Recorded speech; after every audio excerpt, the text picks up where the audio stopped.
Welcome back to my YouTube channel. आपका स्वागत है दोस्तों एक नए वीडियो में।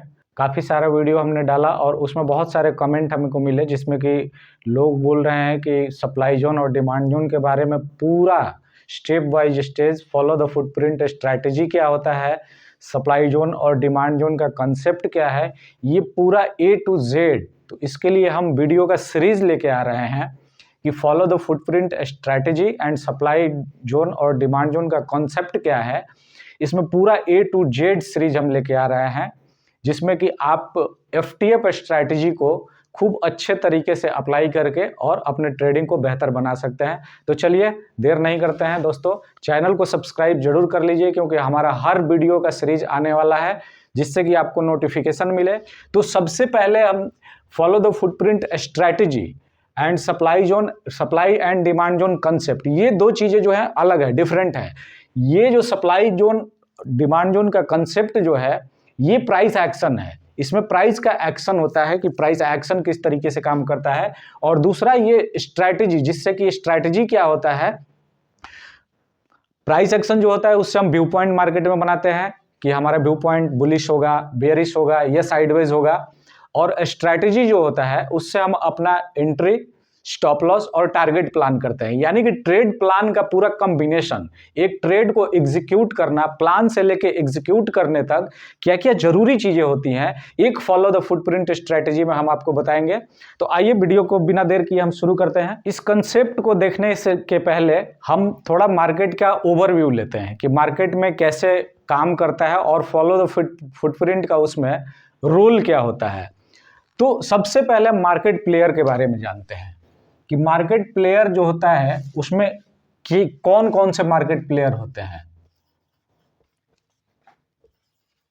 मार्केट प्लेयर जो होते हैं वो कौन कौन से होते हैं।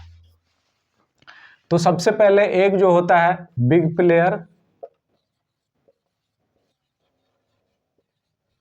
बिग प्लेयर होते हैं, इसमें FIIs, DIIs और म्यूचुअल फंड।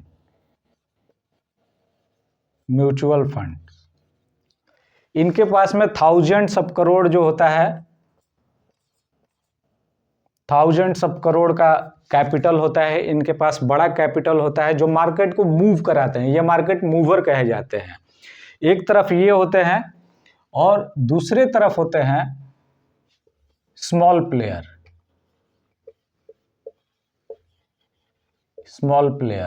अब इस स्मॉल प्लेयर में दो तरीके के ट्रेडर्स होते हैं, यहाँ रिटेल ट्रेडर्स भी इनको हम बोलते हैं।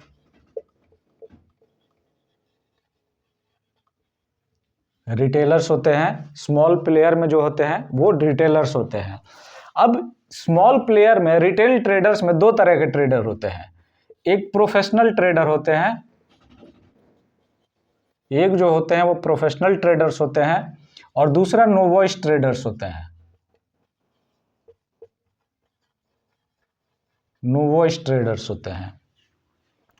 अब मार्केट में जो 5% प्रॉफिट करने वाले हैं वो ये और प्लस में ये दोनों लोग जो है प्रॉफिट करते हैं। अब एक रिटेल ट्रेडर के साइड का प्रोफेशनल ट्रेडर क्यों प्रॉफिट कर पाता है, क्योंकि ये इंस्टीट्यूशन को फॉलो करता है। बिग प्लेयर जो है, इंस्टीट्यूशन जो है, इनको जो है प्रोफेशनल ट्रेडर फॉलो करता है, यानी कि ये रूल्स फॉलो करता है। इस रूल्स को प्रोफेशनल ट्रेडर फॉलो करता है और नोवाइस ट्रेडर जो 95% लॉस करने वाले हैं, ये नोवाइस ट्रेडर जो हैं ये इमोशन ड्रिवन होते हैं, ये इमोशनली ट्रेड करते हैं। ये फियर एंड ग्रीड से प्रभावित होकर ट्रेड करते हैं। यानी कि कोई बड़ा कैंडल बनते देख रहे हैं, मार्केट ऊपर जा रहा है तो बाय करना है, मार्केट वन साइडेड फॉल हो रहा है तो सेल कर देना है। मतलब इमोशनल ड्रिवन होते हैं, ये इमोशन ड्रिवन होकर ट्रेड करते हैं। इसलिए ये जो होते हैं ये मार्केट में लॉस करते हैं और ये जो होते हैं ये मार्केट में प्रॉफिट करते हैं। तो इस तरीके से मार्केट प्लेयर के बारे में हमने देखा। अब अभी हमने आपको ये मार्केट प्लेयर्स के बारे में क्यों बताया है, ये जब follow the footprint strategy start करेंगे उसमें हमें पता चलेगा कि इंस्टीट्यूशंस होते हैं, उनके साथ प्रोफेशनल ट्रेडर जो है क्लब करके उनको फॉलो करके जो है प्रॉफिट बनाते हैं। यानी कि इंस्टीट्यूशन को जो एक रिटेल ट्रेडर फॉलो करता है उसी स्ट्रैटेजी को फॉलो द फुटप्रिंट स्ट्रैटेजी करते हैं। यानी कि हम इंस्टीट्यूशन के फुटप्रिंट को फॉलो करने वाले हैं, इसलिए इस स्ट्रैटेजी का नाम जो है वो फॉलो द फुटप्रिंट स्ट्रैटेजी है। तो आइए हम देखते हैं कि एक प्रोफेशनल ट्रेडर और नोवाइस ट्रेडर के बीच में डिफरेंस क्या होता है। नोवाइस ट्रेडर और प्रोफेशनल ट्रेडर। एक नोवाइस ट्रेडर जो है उसका सेल्फ एनालिसिस नहीं होता है, ये दूसरे के ऊपर डिपेंडेंट होता है।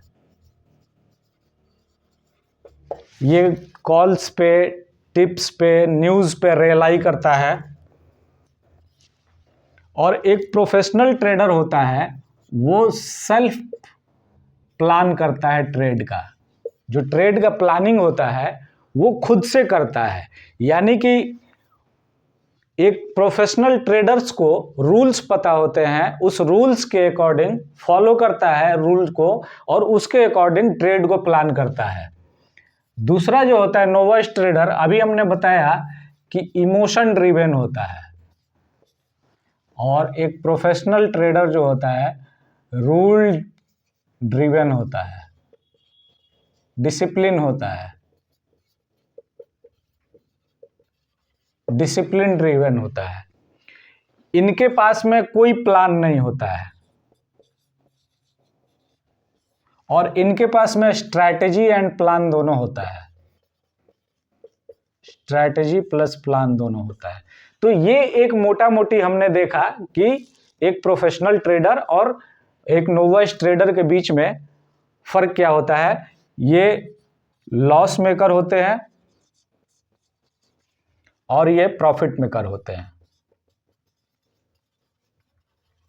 एट द एंड रिजल्ट दोनों का ये डिफरेंस करता है कि ये मार्केट में लॉस करते हैं और ये मार्केट में प्रॉफिट करते हैं, क्योंकि ये इंस्टीट्यूशन को फॉलो करते हैं और ये इमोशन को फॉलो करते हैं। ये इमोशन से ड्रिवन होते हैं और ये रूल बेस्ड ड्रिवन होते हैं, डिसिप्लिन जो है मेंटेन करते हैं। किसी भी ट्रेडर के लाइफ में ट्रेड में 5 आउटपुट होते हैं। There are 5 outputs of the trade. पहला जो क्या है, बिग प्रॉफिट। दूसरा स्मॉल प्रॉफिट। तीसरा बिग लॉस। चौथा small loss and fifth break even.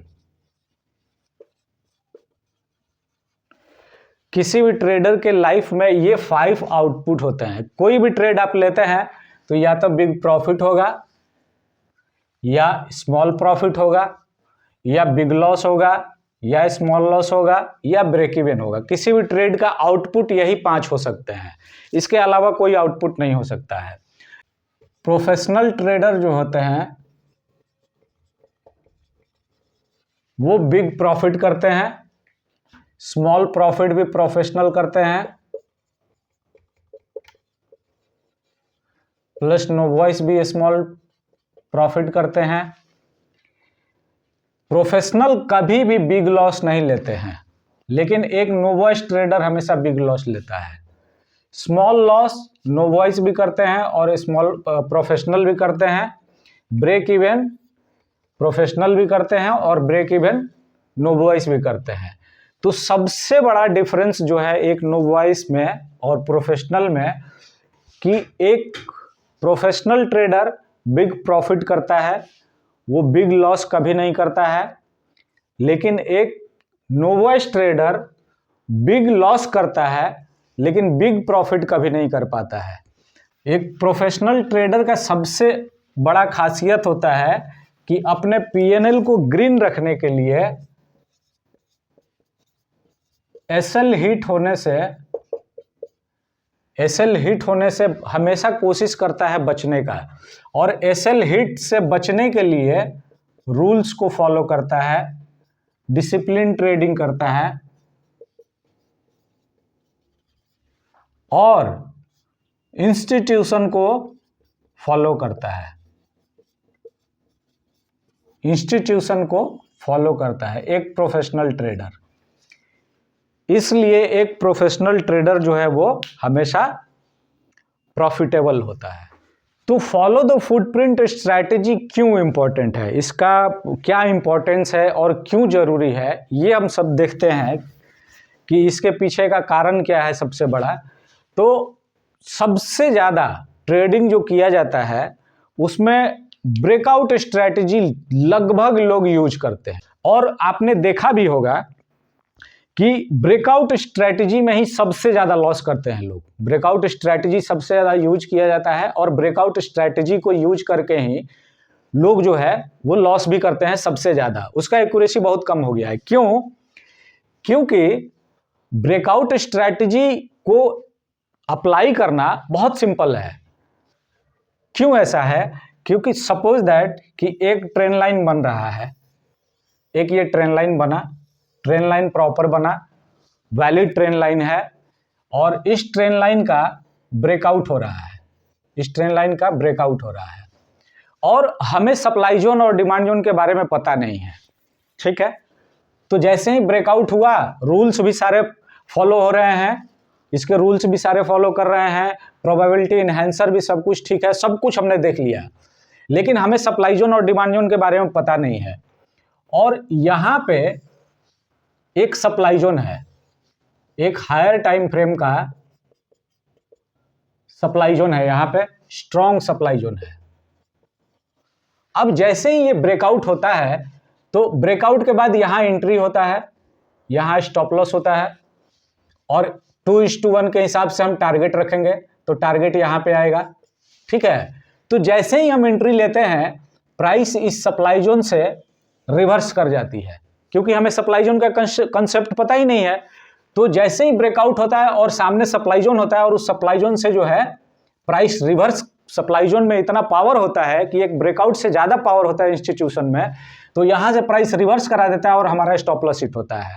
Similarly कि कोई इस तरीके से डाउन ट्रेंड में है और डिमांड जोन है और ब्रेकडाउन हुआ, और यहाँ पे डिमांड जोन है, तो प्राइस यहाँ से रिवर्स करा देता है। तो ये सबसे ज़्यादा इंपॉर्टेंट है कि एक ब्रेकआउट जो होता है वो फॉल्स में कन्वर्ट होता है, उसका रीजन होता है सप्लाई और डिमांड जोन, जो कि हमें पता नहीं होता है, हम आइडेंटिफाई नहीं करते हैं, इसलिए जो है हमारा, तो इसलिए supply zone, demand zone, follow the footprint strategy का क्या इंपॉर्टेंस है।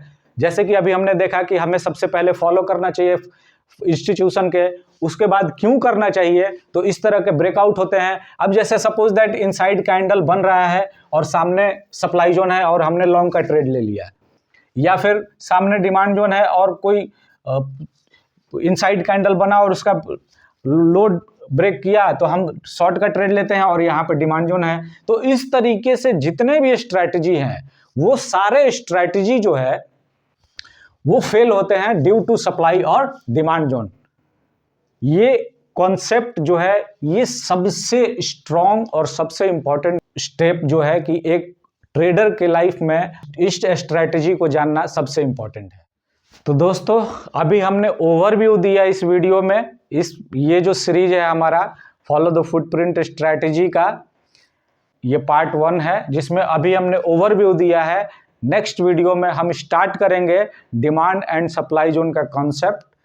तो चैनल को सब्सक्राइब कर लीजिए, नोटिफिकेशन बटन ऑन कर लीजिए, और वीडियो को लाइक कर दीजिए और लोगों के साथ शेयर कीजिए ताकि उनको भी फायदा मिल सके।